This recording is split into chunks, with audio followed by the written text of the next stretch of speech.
Oh my gosh, you're here! Welcome to My Chatbot Life, where chatbot marketers share high-converting strategies in this new conversational marketplace. Each week, MKJ introduces you to bot builders who are just like you, a little techie, a little markety, and a whole lot of geeky. Buckle up as Chatbot Mom enjoys another journey into My Chatbot Life.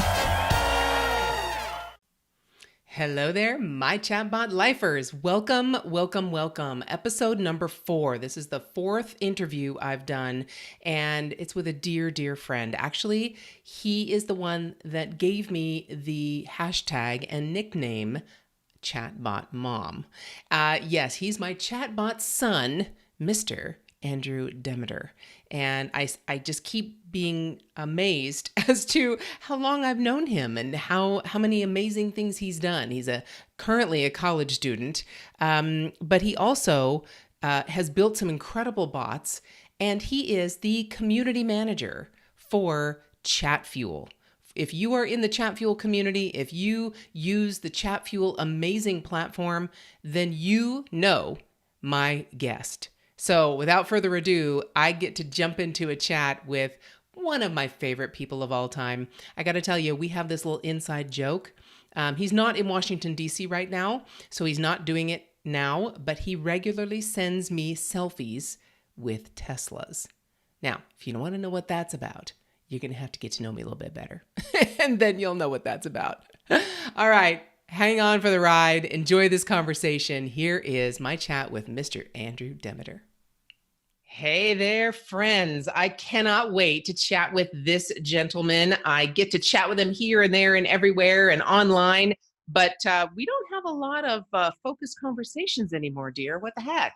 So we're going to have to change that. I know. It's that's what school does to you. Yeah, and running a business and having a family and yeah, all that stuff. But anyway, the gentleman you just heard, Andrew Demeter, is a dear, dear, dear friend and hashtag chatbot son. So we get to chat today, and all the other stuff that you heard in the intro that I did before this doesn't really compare to the conversation you can have with this amazing human. So we need to start though before you got into bots, because you and I kind of got into bots around the same time. Mm-hmm. But I want to know, what kind of a job did you have, if you had one, before you discovered chatbots? I mean, immediately before. Mm-hmm. Yeah, so I have had like 2 other jobs before this, but immediately before I wouldn't even really call it a job. It was just kind of my own like entrepreneurial venture in the making. I was a freshman at school in DC in college, and basically I was taking this online course about social media marketing just on my own. It wasn't part of what I was doing with school. And so I was taking that, and they were teaching you how to basically run a social media agency and work with like local clients. And so basically what I was doing before I learned about chatbots was reaching out to these specifically restaurants in the DC area. I love food. I have a passion for food. And so I was reaching out. I was like, hey, I want to help you with your social media. I was doing these what are called social media audits, where you basically go through all their social platforms, give them advice, and to kind of stick out and, distract myself from the noise of all the other, marketing requests basically that these restaurants get. I was actually ironically mailing them through, physical mail, mailing them these audits that I was compiling and put it in this brown manila envelope and everything. So yeah, that was kind of my foray into marketing. And then as a result of that, I learned more about bots, and then that really took me down a whole different path. Wow. And so what kind of a success did you get with that plan? I mean, how long did you do that? Yeah, so it's really funny in hindsight. I can't count the amount of hours that I spend, because it was like a very detailed audit that I did where I'd go through, very meticulously, and we'll probably talk about this later. I'm really a perfectionist. And so I would spend, so much time making this stuff and then printing it on this like nice thick paper that was expensive, mailing it and all that. And I think I got like, it was like something like 100 of these mailers that I sent out. And of those, I think I got like 2 back. And then I had a couple meetings in person. Those never materialized. I didn't really know how to sell. And it was funny, actually, one of the meetings, it was this, I know this is very detailed, but it's kind of a funny anecdote. It was this pizza shop. And so I went in, I was talking with the owner about social media and stuff. And then I kid you not, like midway through the conversation, he was like, oh, excuse me 1 second. He goes to the back of this pizza shop. There's like nobody in the restaurant, which was kind of like a bad sign to begin with. And anyway, then he comes back and he's like, oh, sorry, can we like reschedule this? Turns out that this was a family run business and like two of the brothers in the back like were fighting each other physically. And then like as I'm leaving, the police come in and I'm like, okay, this is a sign. Like I need to do something else. And then the bots came about. Okay. All right. So I got to ask the people listening, how many crazy situations have you run into when you're trying to figure out how to sell? And first off, how do you get the confidence to just walk into a pizza shop?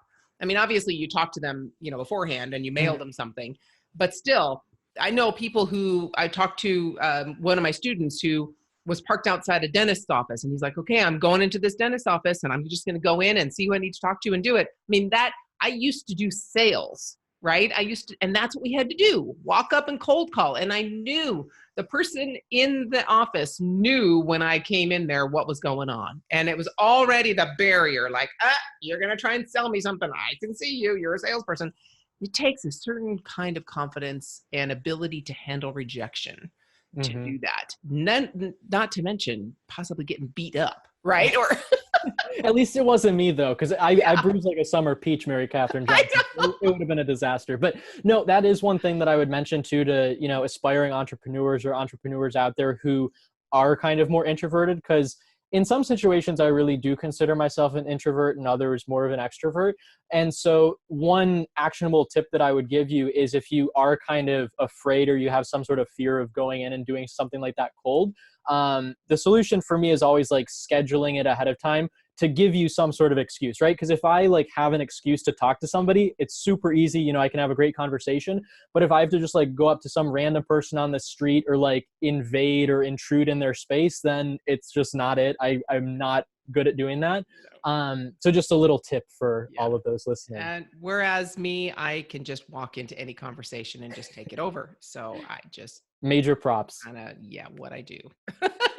But anyway, okay. So how did you learn chatbots? I mean, I know there's all kinds of courses, there's all kinds of stuff. Most of us teach ourselves or take a course. I mean, how did you actually learn it? Yeah, so I learned chatbots really just through trial and error. That's kind of the learner that I am. I know it's not always the most efficient way to do it, but when I got into the space too, I mean, I was, along with many other people like yourself, one of the, early people to get in on bots, and there weren't really that many resources. And so, yeah, I just taught myself. And then as a result of teaching myself, I was like, oh my gosh, like I have all this incredible knowledge. I need to share it with people. And then as a result of that, I created my course on Udemy, teaching other people how to use bots. And that ultimately is what led to me getting hired at Chatfuel.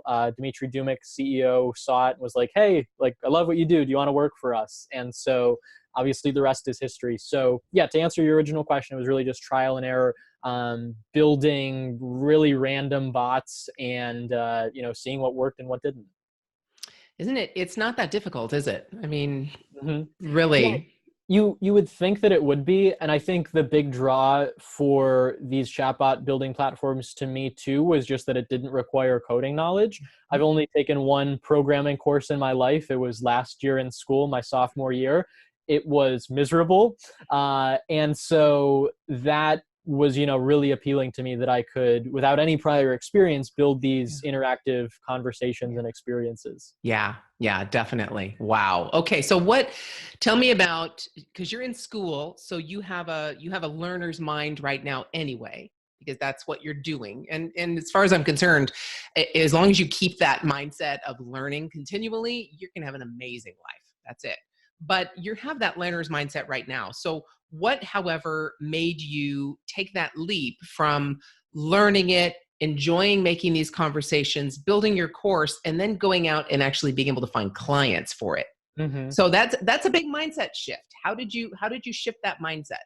Yeah, well, first I would stipulate I don't have so much a learner's mindset in school as I do a memorization mindset, because You're one that's of the frankly, lucky ones. yeah.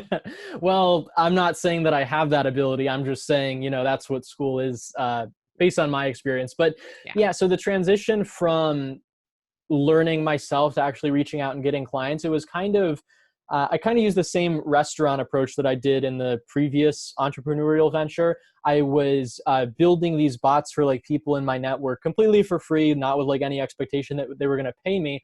Again, I was just trying to provide value like I did with these audits, saying, hey, these are things you should take a look at. So I would build these, in hindsight, very like valueless bots for people, but nonetheless, I was building them to get experience. I was showing them. A lot of them had no idea what I was doing. They didn't understand the value of it. And again, I really didn't either at the time. And so I started with that. And then eventually, I don't know what it was. I think I'd really just attribute it to the course that I created, because I initially was selling it for money. But then as time went on, I was just like, let's open the floodgates. I'll make it free. And so the benefit of doing that was just for credibility, right? A lot of people, it was one of the first chatbot courses next to like Andrew Warner's. And so, just all these people going in, watching it, knowing my name, they'd reach out, they'd be like, hey, is this possible with bots? Or have a question, or can you build this for me? And so again, that credibility of having people come to me as opposed to me going to them really helped a lot. And then, some of the first chatbots that I sold, I was like, wow, this is actually like a viable business. In the past, I've, done some other entrepreneurial projects, but they really never took off. And so this was really exciting because it was my first like real business where I was talking to people with other like real businesses. I was making money, and it was just really a confidence booster as well. Wow. What's the first bot you built for money as for a Yeah, client? Yeah, so I was thinking of this because I know you sent this question to me ahead of time, and I really had to look back. I probably could look back in my chat field dashboard and give you the true answer, but I want to say that the first one was for an Amazon seller. And again, that was just really, it was just a whirlwind, like the whole experience, because they messaged me and they turned out to be like this really big like influencer in the space. I know that word gets thrown around a lot, but they were basically a really big influencer. They've been like on all these like conferences and media and everything.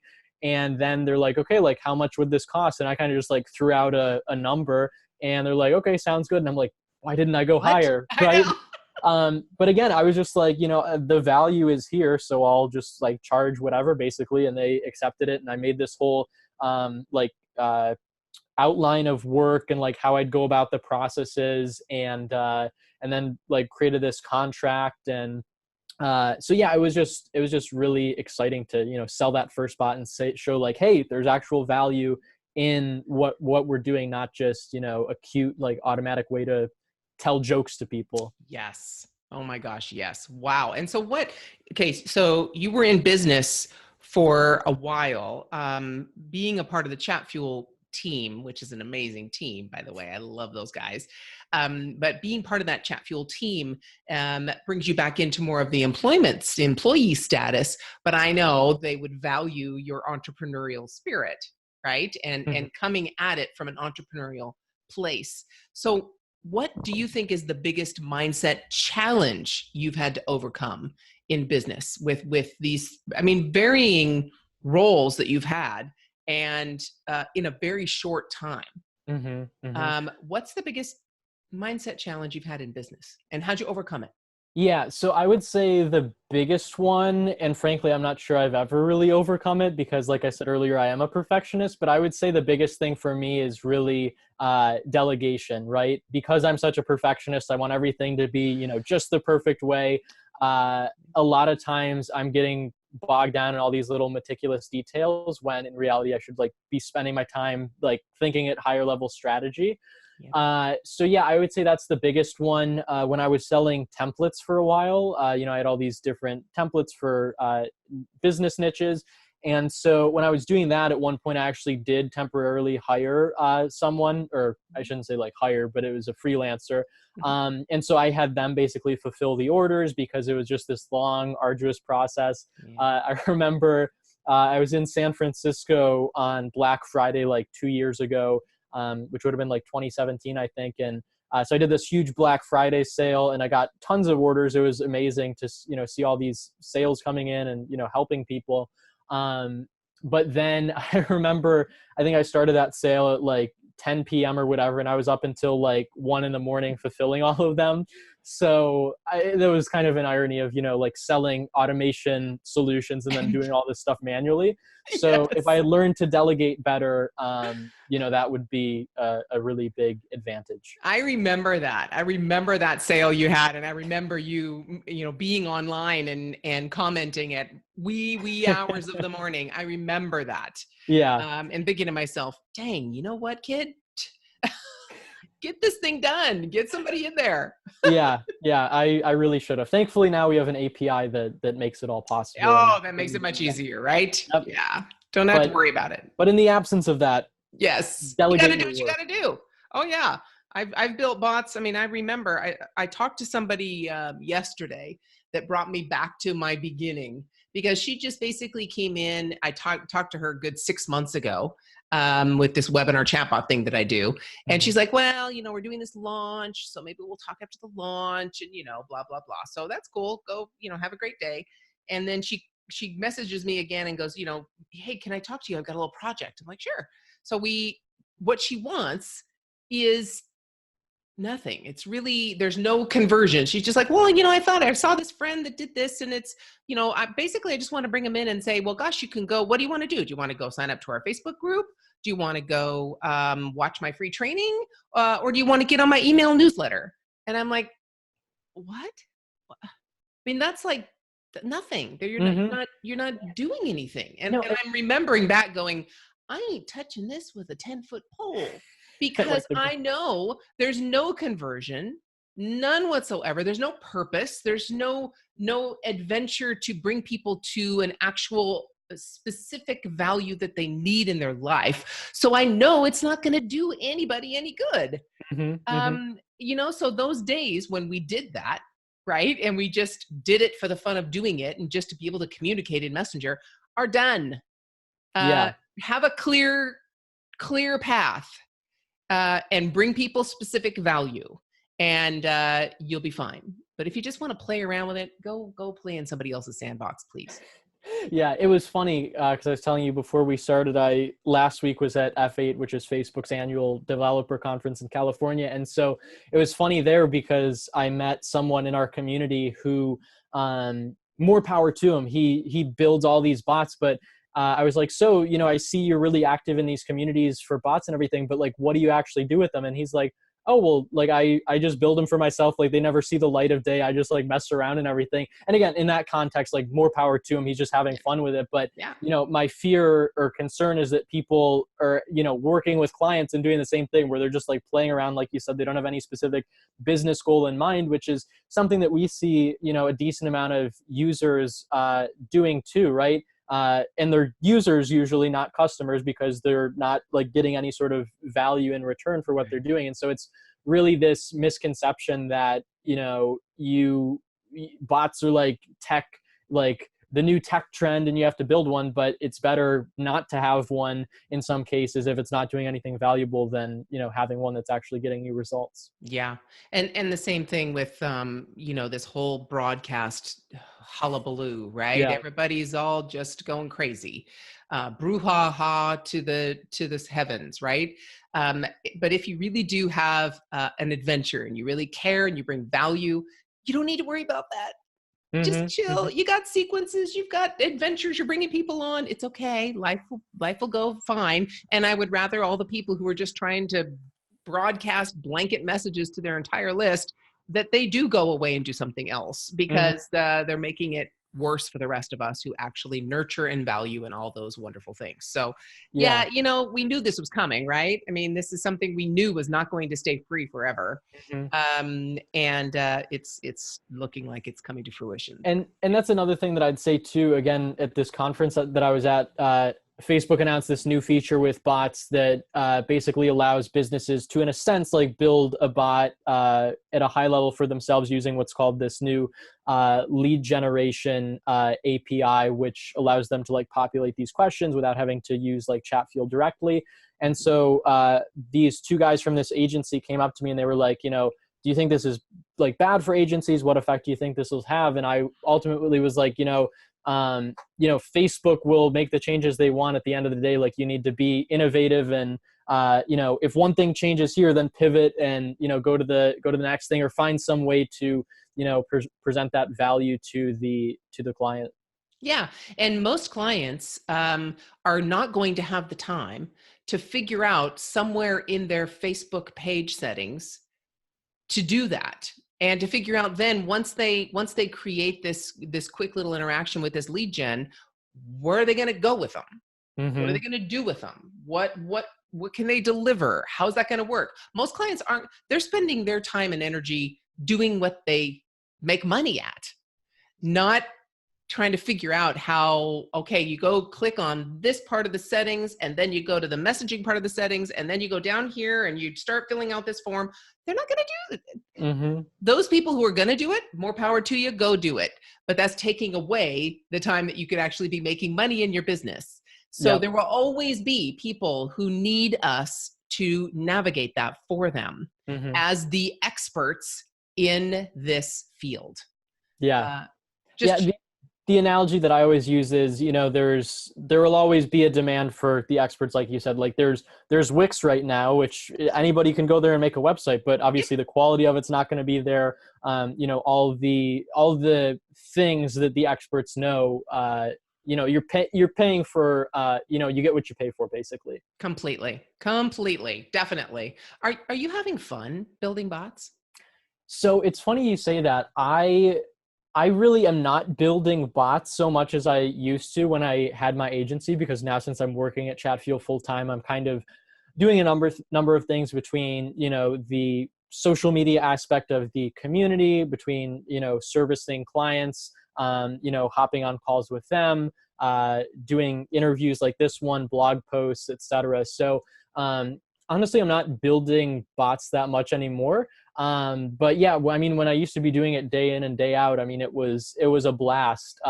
Some of the more complex ones that I did were, I'm not going to pretend that it was always sunshine and rainbows. I had this one that was like all these different connections, and I was like, the client sent me this mind map, and it was like, 50 different files, and each mind map was like, it could span like a whole art gallery or something. I mean, it was crazy. But yeah, I mean, the satisfaction that I get for creating something of value for a business, and knowing that that's going to help people or entertain them or whatever else, that's ultimately the reward. That's what I like out of creating things. It's not the process that I like necessarily, but it's that end product that's super rewarding. So you're still having fun in the chatbot world? Yes, and that was electrified again last week when I was at F8. I mean, meeting you saw the pictures, I'm sure, on Facebook that I shared, meeting not only all these incredible and super intelligent people from Facebook, who I'm like, you're insane. Like all these people who go to like Harvard and Stanford and whatever else, I'm like, you're crazy, in the best way possible. And then, so meeting those people and connecting with them and being like, oh my gosh, there's actually like humans you can talk to behind this, Goliath that is Facebook. And then also, meeting all these people from the community, the Chatfield community, and then just also other people in the chatbot space. I think there's a lot to be said for the face-to-face and like real world connections in this, super digitized world. Ironically, that happening at a Facebook conference. But it was, the energy level was just really invigorating. Isn't it amazing? It is really I sat behind my computer for the first, I would say 13 years of my online career. And I really did not go out and mingle with people, interact with people, hardly at all. It was all online. And I just started going to conferences, I think, in about 2017. I think one conference where I wanted to go meet Pat Flynn and John Lee Dumas, because I had relationship with them online. So I wanted to go meet them in person, and that was awesome. And then finally, 2018 was when I said, that was amazing. I've got to go meet more people that I know. And the first conference I really went to was Social Media Marketing World in 2018. And I just went with the intention of meeting all the people that I network with online. And I have a podcast, another podcast that I did about parenting and business. And almost all of the speakers at Social Media Marketing World were on my podcast, because it's like 4 or 5 years old. So Mm-hmm. I was able to interview them before they were big and on stage and all that kind of stuff. And so I just went to meet with them and chat with them and get to know them and say hello and shake their hand and give them a hug and all that stuff. And that experience was beyond anything I ever expected. I'm telling you right now, it actually allowed me to meet one of my interviewees, Steve Chu, of My Wife Quit Her Job. And he was just getting into bots and getting really hot about bots. And we met at Andrew Warner's talk. And we just started talking. And, just like you and I, we just couldn't stop talking about bots and you can do this. And what about that? And have you done this? And have you tried that? And I mean, we would just wouldn't stop. And Right. so he invited me on his podcast. And that started a cascade of events that eventually led me to actually speaking at Social Media Marketing World this year in 2019. Without just going and chatting with the intent of just networking with people and meeting them, I had no other intent. I wasn't there to sell people. I was nothing. I was just there to meet and mingle with the people that I had known online. But Mm-hmm. that cascade of events eventually led for me to get a speaking gig on one of the biggest stages I could ever imagine. Mm-hmm. Mm-hmm. So if you're listening, go to conferences, Mm-hmm. targeted conferences, not just any. Yeah, and no, the whole cascading thing that you're mentioning, like one event leading to other things. I mean, that's so true in so many parts of my life. Just using Chatfuel as one example, after I created that course, like if I hadn't created that course, I wouldn't be talking to you right now, right? I mean, Yep. I created the course that led to me getting a job at Chatfuel. Because of that job, I've been able to, I wouldn't say travel the country because that's mostly to San Francisco and then Mostly California, yeah, mostly California, but then like Colorado and some other places too. But, going there, meeting all these incredible people, talking to people at Facebook, being in, the presence of the almighty Mark Zuckerberg. I mean, all these, little things that some people were even like, oh, because when I first got the job offer, basically, it was literally a day before I was going back to school my sophomore year. And I was like, hey, Mom, like I just got this job offer, whatever. And, most parents would be like, oh, my gosh, like that's incredible. And I love my mom. I'm Yes. like saying this tongue in cheek. But she was like, oh, like you're going back to school. I don't think you'll have time for that. Like, like who are these people and all this stuff. She's like, what's their ulterior motive? I'm like, Mom, they're not trying to like kidnap me. But of course she's a protective mother. So anyway, if I had just listened to the conventional wisdom of like, oh, like don't do this or do this, I'd be in a very different place. Abso-flippin-lutely. And I got to tell you, as a mom, I do the same thing to my kids. Now, what's their ulterior motive? Think about where they're coming from and what's their motive? What's in it for them? I mean, yeah, I get it. But I'm on the other side going, come on, go right now. Exactly. I've let go of most of that. I totally have, because this is, my oldest wanted to quit the physical university that he was going to, the college, and he wanted to go online to an online university. And I'm like, go for it, dude. Yes, you do that. I have no qualms whatsoever. Online business, do it. Try whatever you want to do. So yeah, I can't believe that's been over a year, almost a year ago now that you almost 2 years. Yeah. That's right. You're a senior. I keep thinking back to junior. Oh my gosh. Yes. Almost 2 years. I just shaved. So maybe it's the baby face. Oh my gosh. And then you and I finally got to meet. It must have been last year when you came out for it. Last summer, I think it was. Yeah. That was a blast. Oh, that was so fun. It was so cool. Those guys are just amazing guys. Yeah. You guys all are amazing guys. Love you guys to death. So, okay. All right. So now we're coming down to the end of our conversation. And I really have to ask you a pretty pointed question, dear, and make you think beyond your years and go way into the future and go, okay, very late in life, you're going to look back in your life and someone's going to write your memoirs. Someone's going to write your autobiography. What would the title of that book be? Yeah, so I've given this some thought. I forewarned you before, I'm not the world's most creative person, but I would probably call it Opposites Attract. And the reason for that name is because, and this sounds like kind of dark, but stay with me. So basically, no, like just going throughout my life, you meet like people who are good examples of what you want to be and people who are bad examples. And I've met overwhelmingly good examples of, people in my life who are successful, financially stable, uh, you know, like emotionally competent and whatever other positive things. They have like a pet unicorn or whatever the case might be.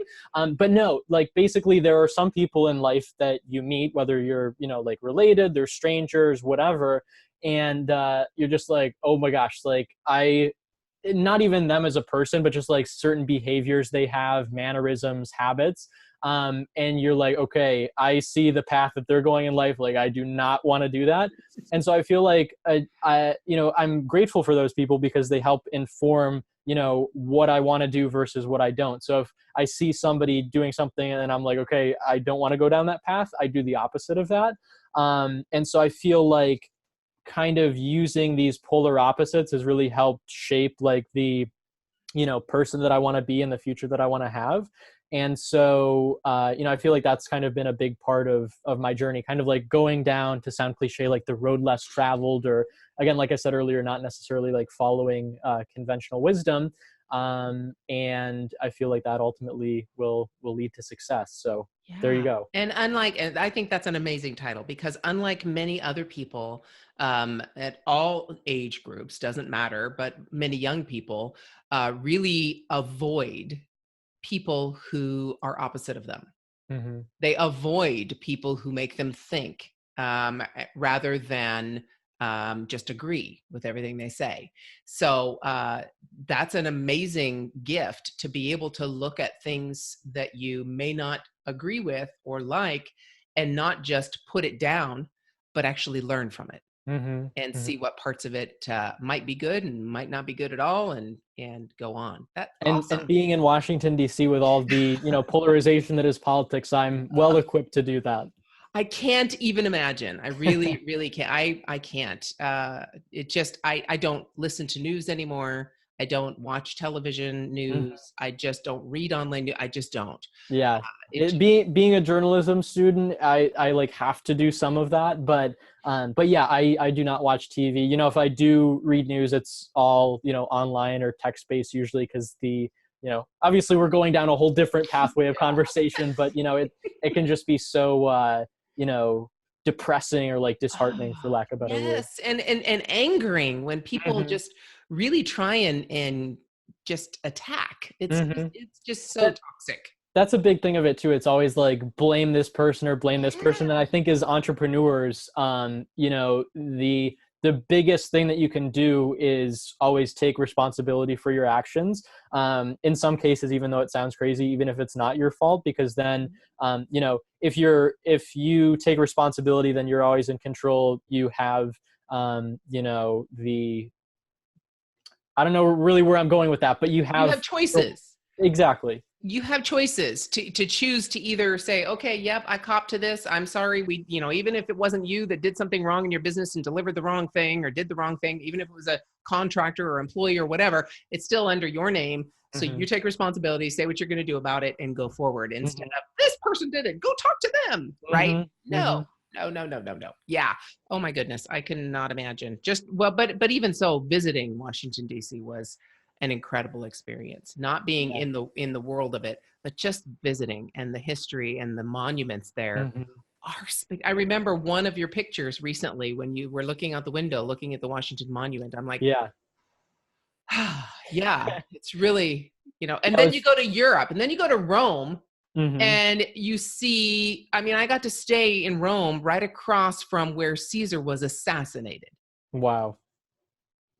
I mean, I had to wrap my brain around that, which is a cat sanctuary now. So we won't talk about that. Sounds right up my alley. I know. It was For the funny. cat part, not the Yeah, the sanctuary cat part, not the assassination part. part. Yeah, no. So, But all right. So there's your book. Who would write that book for you? so yeah, I've been deeply contemplating this, and I'm not just saying this because this is your podcast, but it would probably be one of two people. One, you, because you are just the motherly figure in my life. Obviously, I have a mom, and Yes. she's my mom. But Yes. but no, like you're just so always. You're just a true mom. You're like so warm and kind and like generous and patient and loving and supportive and all that good stuff. That's, by the way, your early Mother's Day gift, all those nice, no kidding. So yeah, I would say either you, because you have all those wonderful qualities, or Dimitri Kathryn, who's from the Chatfield team, because I work with him very closely. He knows, who I am to a good extent. And he has a hilarious sense of humor too. So laughter is always a good thing. Or maybe both of you could co-author it. I Even think we could do that. better. I think we could do that. We could put our heads together and oh man, we could create a pretty kicking autobiography for our buddy. Yeah, I definitely. think I got to start. I gotta start creating like a dedicated bank account to hire you guys. That's right. We don't come cheap, that's for sure. You get what you pay for. Mom, kindness, all that stuff. Dang, ain't come cheap. Well, see, that's why I kind of buttered you up with all those nice words, because then it'll, maybe get a Maybe I'll discount or get a something. discount. Yeah. Oh my gosh. You're Fat too chance. funny. Yeah, you're too funny. That is so funny. All right. So think about a quote that okay. So if we are building your amazing story of your life, first off, I've got to be alive still. So that's a good thing. Thank you. I I appreciate mean, that. Vote I of think confidence. I think we'll have like Elon Musk will invent some Oh crazy yeah. like life extending Oh yeah. medicine or whatever. Oh yeah, yeah. So I'm already alive, so that's good. I'm still alive. That's a really good thing. I'd love to see grandkids, great grandkids. Who knows?